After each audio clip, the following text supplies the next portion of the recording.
More is less. Why information doesn't equal transformation. If more information was the answer, then we'd all be billionaires with perfect abs. Derek Sivers. I must admit, I laughed when I first read that quote, but it's true. We already know we should exercise. We know we should eat better. We know we should spend less than we make.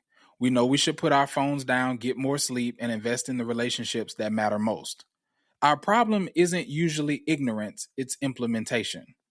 And Christians aren't immune to this. In many ways, we've become incredibly good at accumulating information. We attend conferences, listen to podcasts, read books, highlight Bibles, and fill notebooks with sermon notes. We have access to more theological information than ever before, yet knowledge alone has never been the goal of following Jesus. Jesus closes the Sermon on the Mount with a story about two builders. One puts his words into practice and the other doesn't. Both heard his words, so the difference wasn't what they knew, it was what they did with what they knew that mattered. A reminder to us that the foundation of our lives, which the house metaphorically represents in Scripture, isn't built on hearing, but on obeying. James, the brother of Jesus, echoes the same idea years later when he writes, "Do not merely listen to the word and so deceive yourselves. Do what it says." Because it's possible to confuse information with integration, to mistake taking notes for taking action, to assume that because something moved me emotionally, it has somehow changed me spiritually. But information alone doesn't transform people. Practice does.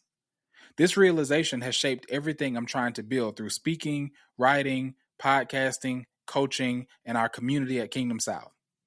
It's also why I often say we don't need more notes, we need the courage to act on them. Don't misunderstand me. Learning matters, but maybe it would be helpful to practice what Pat Flynn calls lean learning.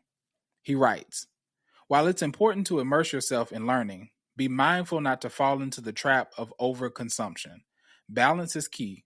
Absorb enough to inspire and inform your actions without becoming so engrossed that it hinders your progress." He's exactly right. The goal isn't to learn less, it's to practice more. Information is meant to fuel obedience, not replace it. Spiritual maturity isn't measured by how much we know about Jesus. It's measured by how much of what we know has made its way into our everyday lives. As one of my mentors puts it, you're not deep if you can't do it. So maybe this is your reminder and mine. Read the book, take the notes, listen to the podcast, and then go and do. What I read, Lean Learning by Pat Flynn. The concept of lean learning revolutionized the way I learn, which in turn revolutionized my life. I'd encourage you to check out this book in hopes that it may do the same for you. What I'm listening to. I haven't really listened to anything that caught my attention this past week. Maybe I'll have better luck this week. What KS is up to.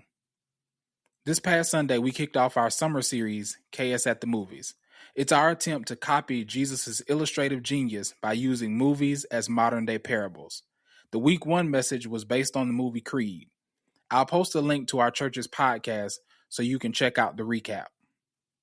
The week two message will be based on the movie Inside Out. We don't have enough conversations about emotions in the Black community or the Black church, but Pete Scazzaro has accurately assessed you can't be spiritually mature while remaining emotionally immature. Following Jesus is hard. Don't do it alone. Subscribe to Work These Words with Sean Dreer to get help from a trusted guide.